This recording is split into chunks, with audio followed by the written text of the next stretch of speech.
lakini tukio lilotokea tarehe 29 kwa kweli ni changamoto ambayo tunahitaji fikra mpya, kwamba kumbe jambo kama hilo linaweza likatokea na kukawa na uvunjifu mkubwa wa sheria wa kiwango kile. Tumeona mali za watu binafsi zimeharibiwa, tumeona mali za umma zimeharibiwa, including yani gari la ofisi ya mwanasheria mkuu wa serikali linachomwa moto. Haiwezekani.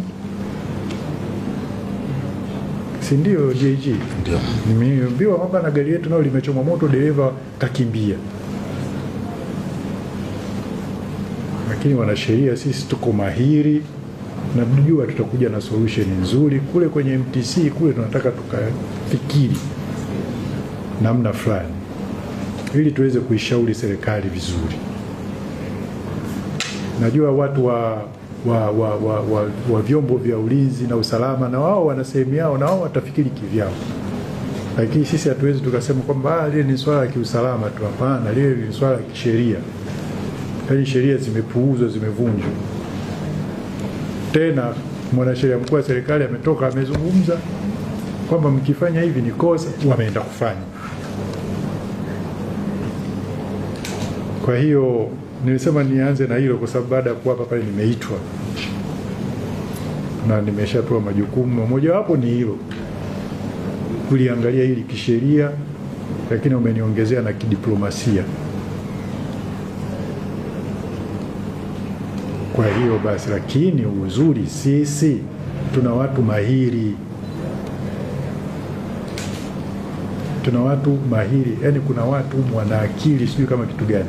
Wanachohitaji wao ni guidance, and that leadership that is required.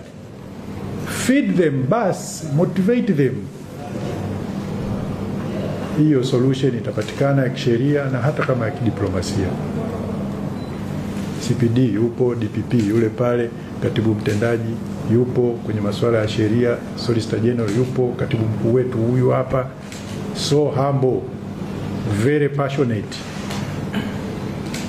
katibu mkuu wetu na naibu katibu mkuu. Kwa hiyo sisi tukae tu, wala tusivunjike moyo. Limetutokea jambo lile, basi sasa tutafanyaje? Ndio hivyo, watu wamekengeuka, I don't know what happened, wakafanya hicho walichokifanya.